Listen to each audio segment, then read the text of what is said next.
రాయలసీమ జిల్లాలోని పేరుగాంచిన అండి అనంతపురం నుండి బయలుదేరిన గంగిరెద్దుల వాళ్ళు గోని సంచుల నుండి గంగమ్మ దేవత పలు ప్రాంతాలు తిరిగి ప్రస్తుతం అన్నమయ్య జిల్లాలోని లక్కిరెడ్డిపల్లి మండలం అనంతపురం గ్రామం వద్ద నెలకొన్న దేవాలయ ప్రాంగణం వద్ద కొలువు తీరినది.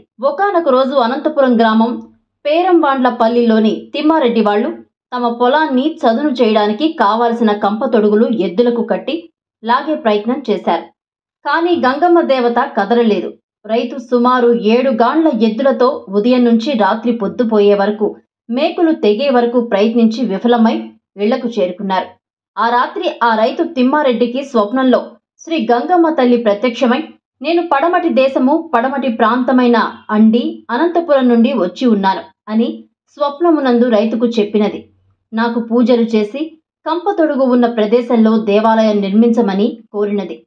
రైతు ఉదయం లేవగానే కుటుంబీకులతో కలిసి అక్కడికి వెళ్లి పూజలు చేసి కొబ్బరికాయ కొట్టి చిన్నగా తొడుగు తొలగించడం సులువుగా జరిగినది. అప్పుడు అమ్మవారు అక్కడ రాయి రూపంలో దర్శనమైనది.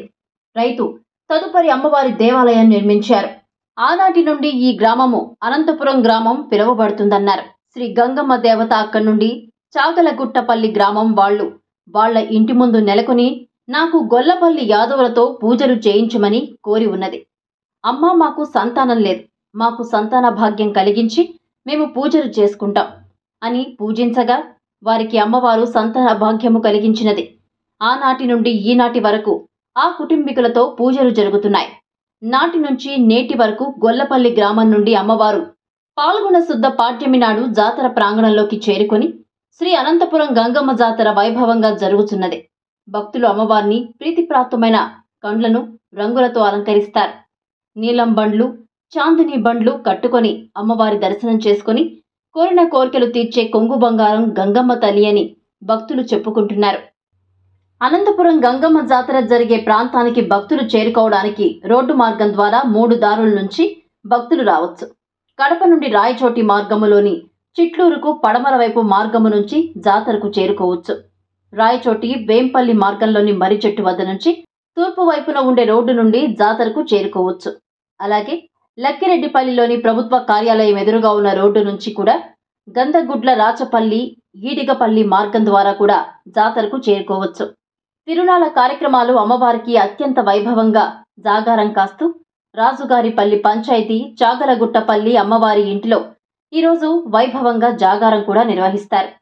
ఈ నెల 10వ తేదీన ఆదివారం జాతర మొదలై 11వ తేదీ సోమవారం తెల్లవారుజామున 3 గంటలకు అమ్మవారు బయలుదేరి మద్దిరేవుల గ్రామం, చోటపల్లి గ్రామాల మీదుగా జాతర ప్రాంగణంలోకి ప్రవేశిస్తుంది. అమ్మవారికి ఎదురు బోనాలు ఆయా గ్రామాల వారు పడతారు. ఆలయ ప్రాంగణంలోనికి రాగానే ఈడిగా కళ్ళు సాంగ్యము చేస్తారు. అనంతరం సిద్ధుల పూజ, మహిళలు సంతానం కోసం వరపడతారు. సిడిమాను ఏర్పాటు చేస్తారు. అలాగే నిండు తిరునాళ్ల అమ్మవారికి పూజ, సర్వదర్శనం బోనాలు, చాందిని పండ్ల ఊరేగింపు జరుగును. 12వ తేదీ మంగళవారం మైల తిరునాళ్లతో జాతర మహోత్సవం వైభవంగా ముగియను.